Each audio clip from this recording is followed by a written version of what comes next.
Yeah, since you guys messed with the tips video and somebody requested to do like an encounters like tutorial or whatever, and like how to deal with different type of encounters, I thought I'd do a video on all the three major encounters, like the Skywatcher, Rage, and the Grand Encounter. So I'll be going over them in order, and just watch the video, man.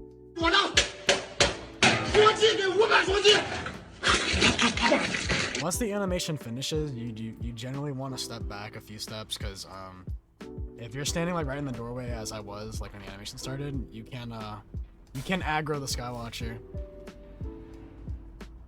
I usually start from left and go all the way to the right, but you can go either or. I just rather preferably go left because you save more time since you're going the way it's going. If you stay on its tail, you're usually generally safe. I feel like just going left to right is way better at the start. But if you're doing it with more people, you guys can go different ways if you guys want to. There's a bunch of boxes on this side you can hide under. There's cargo things all the way on the right side of the map you can hide into. Honestly, this encounter is not really hard at all. I don't really have many tips to give on this part. It's very simple. Just go around in a circle, do all the gens, and then go to the end of the end part. I don't know. I feel like the only tip I can really give on this part is just to keep knowledge of where he is and be patient. And that you can get off generators. You don't have by pressing F. It's a little bit harder with people, but I mean you could just have a few selected people go do it and just keep the rest in the spawn room, because it'll TP when you go at the end. After you grab the crystal, you have to go to the hallway. You can't go down dark lit hallways, like that hallway right there that I just evaded. You can't go down dark lit hallways. They're like mimic rooms. You have to go to the one that has like a red light at the beginning, or like you see the green light down the hallway. Just go to the one that has a green light down the hallway. Now, after you do the hard containment keycard room, Ridge doesn't actually start after that. You have to go through the next room after that, and then it actually starts. So once you open this door, Ridge actually starts. So Angler and everyone else can spawn. My tips for Ridge is to have a good headset, or like have your volume high up so you can listen for Angler and stuff. Now Chainsmoker comes for the first time, so you gotta wait until he's in the room with you, and then you jump in the locker, and then he should be okay. Now, I mainly speedran this in Ridge. I mainly speedran my Ridge run here, because I was honestly just trying to get this over with. I've done Ridge like, I don't even know how many times, bro.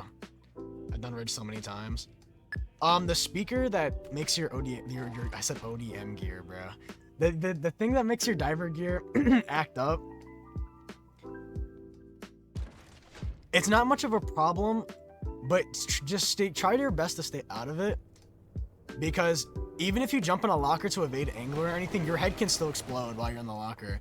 And same for Pandemonium. I thought before that Pandemonium's music or whatever, or his mini game counteracts that. It does not.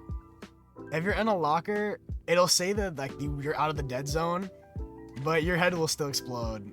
It's so stupid. And the reason I strongly advise you to have your headset turned up high and like have no other volume or like any other noise in the background is so you can hear for wall dwellers. Like if you listen closely, you could hear the footsteps like in the background. That weren't mine. You can hear two footsteps when there's a wall dweller pursuing you.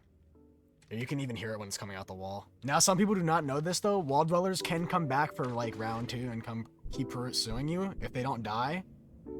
So I accidentally got in the locker here, but you'll hear soon footsteps behind me. I turn around. I think the wall dwellers come back sometimes after like the Angler doesn't kill them. So like if the Angler sweeps by or whatever, like right after the wall dweller, it'll probably like run back into the Angler and die. But I don't think they die. Like I don't think if they don't die, they can keep pursuing it. I'm not sure about that though.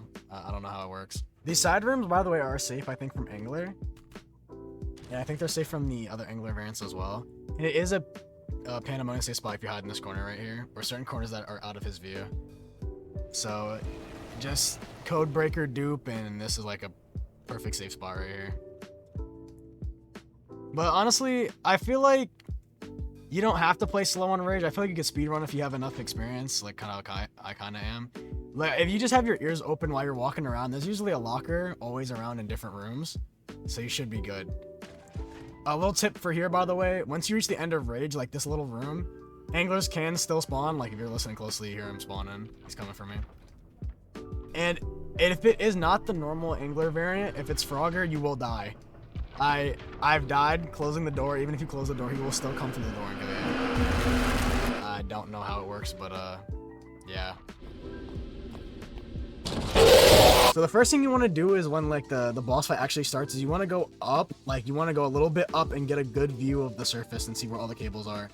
As you see, I look right to left and see like where the harder spot cables are, where there's less hiding spots. And I go to the ones where there's not many hiding spots. I'd say to preferably go towards the middle ones first, since they don't really have many good hiding spots and it's more open. So I'd usually say start trying to do the ones that are in the middle. And like once you do all the hard ones, like that are more hard and difficult to reach without you getting like caught, you should be a-okay. This part's pretty simple. The cables spread in a circular motion, like they go like on the surface, it's like a circle. They all spawn like toward the circle and like some in the middle. And usually there should be like 1 or 2 in the caves. I believe there's like 1 or 2 in the caves that could spawn, or like 3 in the caves. I usually get at least like 1 in cave. Once you finish all the cables, you want to head down into the cave and you want to go towards the cannon area. And you just want to flip the switch, and then I'll show you on screen the easiest way back, like after you flip the switch, like the fastest way back to the Now follow my route on screen, and you just kind of want to keep going straight. Like don't kind of stop going straight until you see where I'm going on screen. It should just be like a straight shot to the entrance of the cave if you follow my my route on screen. It's like the best way back after cannon.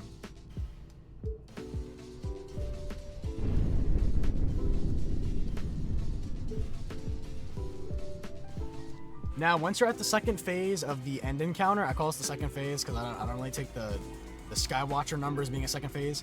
But once you're in the second phase, if you can go straight like all the way to the end in the first cycle, like his first pattern, I'd just say go for it. But if he's blocking the way, there's a little hiding spot. I'll show on screen. I probably went into it. There's a little hiding spot you can hide in and it's safe, and you can wait until you can go out and go all the way through. But this part, you just have to be a little bit patient. Don't rush. There's no rush. Remember, there's no rush. Just play patient. And after this, the run is completely over. You won after this part. That's kind of all the really tips I have for the encounters. They're kind of simple. I don't really know what else to say for them. If you're still having trouble after watching this video, I suggest you just gain experience, or like, I don't know, play more patiently. I don't know how to explain it. I usually did them perfectly after the 3rd or 2nd try. It's not really hard to be if you just play a little bit patiently and know what to do. Anyways, bye. Fortnite balls.